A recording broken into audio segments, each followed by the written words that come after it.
Hi boys and girls. Henry and I are at the Hudson Crossing Play Garden Gardens today, and we were just admiring these beautiful flowers behind us.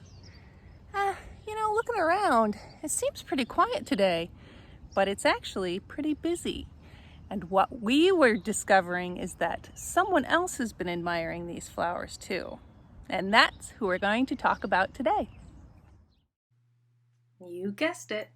Today we're going to talk about honeybees. Honeybees do more than just make super delicious honey. They are some of the world's most important pollinators. A pollinator is an insect or an animal that moves pollen between plants. Doing this allows plants to make seeds and fruit. You can see some of the pollen that this honeybee has collected on her hind legs. She will take it back to the hive, and eventually it will become delicious honey. Have you ever heard someone say, "Well, I've been as busy as a bee"? They mean they're really busy. They say this because bees spend their days flying from flower to flower, gathering pollen, and going back to the hive. They can fly so fast they beat their wings 200 times a second. Do you think you could flap your arms 200 times in 1 second? Let's try. 1,000. How many times did you do it? Henry and I only got once. One bee can fly 6 miles looking for pollen and nectar.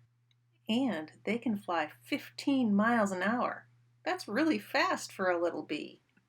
One honeybee can visit between 50 and 100 flowers during one collection trip and can gather several thousand flowers in a day, making 12 or more trips.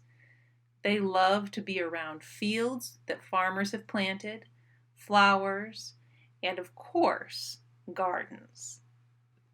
By planting things like this and helping our bees, we're actually doing them a really big favor. Over the last few years, groups of bees have actually been disappearing and we don't know why. We think it might have to do with the chemicals that people put on their gardens. When bees gather together in the wild, this is called a swarm. These bees are gathering around their queen and they're going to make a hive. There are 3 types of bees that you can find in a beehive. The queen, who's the boss of everybody, her job is to lay eggs that will make new workers and new bees to keep the hive running. Then there are the workers. These are the female bees who aren't the queen. Their jobs are to look for food, pollen and nectar, and to make sure that the hive is running smoothly. Then there are the drones. They're the male bees, and their job is to mate with the queen so that there can be more bees to work in the hive. The average worker bee only lives for about 5 or 6 weeks, and during that time she'll produce around 1/12 of a teaspoon of honey. That's not a lot. The queen can live up to 5 years. Her busy time is the summer when she could lay up to 2,500 eggs in a single day. Today, a lot of people keep bees in their backyards and hives. This isn't only good for their garden, it's good for the bees and it's good for the environment. You can see this beekeeper wearing lots of protective clothing so he doesn't accidentally get stung. The bees build their honeycomb on these special frames, filling them with honey. Lucky for us, they make up to 2 to 3 times more honey than they'll ever need, which means we get to share this tasty treat.